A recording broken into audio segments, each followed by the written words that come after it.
What is up, guys? Welcome back to yet another brand new Major Ben Gaming video. I hope you guys are having a fantastic day as always. I want to apologize, I haven't made any videos recently. I've not been very well. I actually got COVID, went downhill pretty quick, and it just wasn't a very fun experience. So yeah, not the best, but we're actually looking at starting a podcast. Me and this guy who's extremely good with all the gaming stuff online, really knows what he's talking about. We're probably going to be starting the podcast as of next Tuesday. So do stay tuned for that if you're interested to check that out, get some more content from us, and yeah, it's just going to be really, really good. So, but today I want to get into the PS5 Pro stuff a bit more because, as I say, I've been not well, not been able to make videos, and a lot has come out about PS5 Pro. I want to give my thoughts on it, talk about what's great about it, what's disappointing about it, and also what Xbox should do to respond to this thing, because I think people are underestimating certain parts of this. So anyway, the main thing is that this whole stuff has come out from Moore's Law is Dead, which is a YouTube channel. And then also Tom Henderson has since then basically agreed and said this is exactly what he's heard as well. So this is very likely that this is fully realistic to what the specs are going to be for this device. So this is the PS5 Pro. This is very, very highly likely that this is what is correct. So the headline improvements here are to the CPU, which is said to be identical to the standard PS5 CPU, but with a high CPU frequency mode, which amounts to a 10% increase to 3.58 or 85 gigahertz. So that's the disappointing part. The 10% CPU increase is severely disappointing because I think in a lot of games that we should really have a Pro model that's going to see 60 FPS like GTA 6. This is the big one that people are talking about. This CPU could be an issue. It could be a problem that wouldn't push it to run at 60 FPS. We'll talk about that a little bit more in a second. And the GPU, which enables faster rendering and higher quality ray tracing, powered by 33.5 teraflops. The standard for PS5, as we all know, is 10.28. Series X is like 12. So, however, a direct PS5 to PS5 Pro comparison would work out around 10.28 versus 16 to 17 T-flops. So, at the end of the day, this is significantly more powerful. This device is certainly a huge upgrade in terms of the GPU stuff. Obviously 3 times the quantity, which is kind of insane. We can look at other articles and you'll see that everything here is coming out the same. You can see some more details here on the memory. The 16 gigs of RAM is going to stay, but it's actually going to be just a faster RAM, which is always nice, good things. CPU again, 3.85, 10% increase, and then 33 T-flops on the GPU, which is significantly more. So the big game that all this is going to be important for is GTA 6. Like, this is, I genuinely think, and I think a lot of people are underestimating this, I really do believe that GTA 6 is going to be a huge thing for this device. Because that game is just a massive title. It's going to be the biggest game of this generation. It's just going to be, that is what it's going to be. It's going to be the biggest game of the generation. Millions of people are going to buy this game.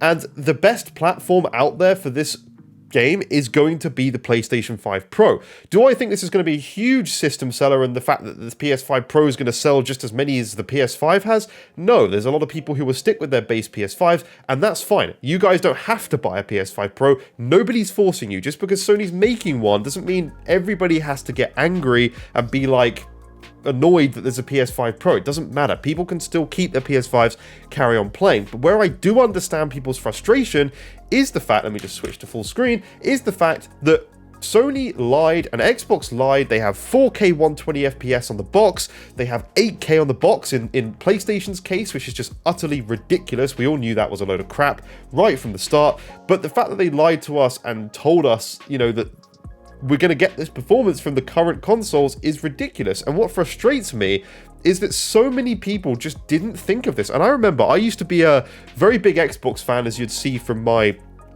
channel early on in the generation, but well, before the consoles actually launched. I used to watch channels like Colt Eastwood. I used to watch channels like Dealer Gaming. I'm not embarrassed to say that because I wasn't as tech enthusiastic and didn't know my stuff as much as I do now. But when I was watching those guys rattle on about how 4K 120 FPS is going to be normal, or 4K 60, there's going to be no 30 FPS games, I was sat there thinking, what are you basing this on? Because you're looking at a spec sheet and you're basing this on the current games at the time that we had, right? You're not thinking, well, games are going to get more demanding as the console gets updated. The minimum spec gets updated. As we've seen, the PC minimum spec has increased. Things become more demanding. Look at Dragon's Dogma 2. This is not a game that's going to run at 60 FPS on the console. Same with things like Starfield. games are becoming more demanding, and nobody was talking about this stuff. They were just basing it on the current games that we had, which is just stupidity because that's not realistic. Games are always going to improve. That's like saying we'll still be playing PS1 graphics at like 1000 FPS now. We could do that on PC and stuff, but that's not how things go. Things progress. Games become more demanding and stuff. So that frustrated me. But what I do think with the PS5 Pro that is important is the PSSR. And this is PlayStation's own basically DLSS or FSR equivalent. This is their own version of that technology. And this is why that's important, because this 10% CPU increase, let's say the base PS5 is able to run the GTA 6 at 30 FPS at 1440p, right?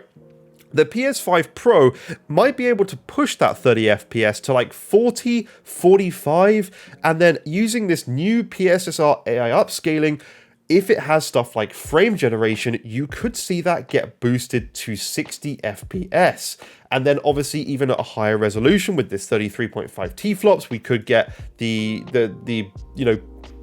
4K 60. You could get 4K 60. I don't know this. We're going to have to wait and see. Nobody knows this. Don't trust anybody online, because whoever you're listening to on YouTube or even myself, we don't know. You do not know the information until the game launches, until we have it in our hands, or people are testing it on YouTube and you can actually watch gameplay of it. We're not going to know. This is all speculation. I'm just talking about what I personally think and my opinion. In the end of the day, doesn't mean I'm right, but I like to give my 2 cents on stuff because I just enjoy doing that and I love interacting with you guys as well. So the AI accelerator, the upscaling is going to be a huge factor. This is something that is going to play into the performance stuff. It's not just a case of a GPU increase and a small CPU increase.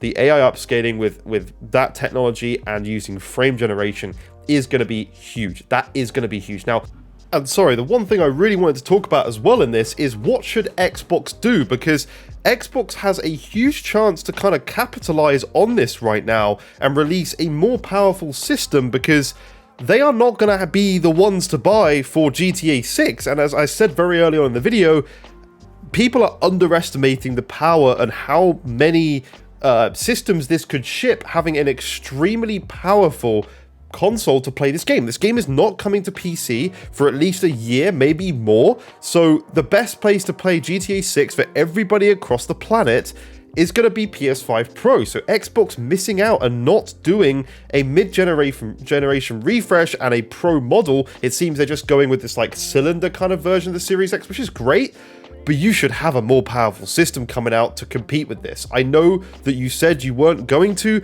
but in the end of the day, things change, and there is no PC version of this game, which Xbox always talks about, like, oh, Xbox Play Anywhere. If you're playing on PC, you're playing on Xbox. Well, this game's not on PC, so you need to have a more powerful system, not only for this game, but for other games too, to be honest, because with PlayStation releasing this system, people are going to buy it for GTA 6, and having no more power on the Series X, people are going to probably go out and buy PlayStations to make sure they can get this game running at the better resolution. If it's still 30 FPS, at least you get 4K on the PS5 Pro, or if it is a higher frame rate and you can get 60 on the PS5 Pro, man, Xbox has a major problem if this game runs at 60 on PlayStation 5 Pro. And it wouldn't surprise me if Mark Cerny was going over to Rockstar and being like, what specs do you need to get this game running at 60? Like, it wouldn't surprise me. Mark Cerny has said so many times he goes around visiting developers and asking what they want before releasing a console.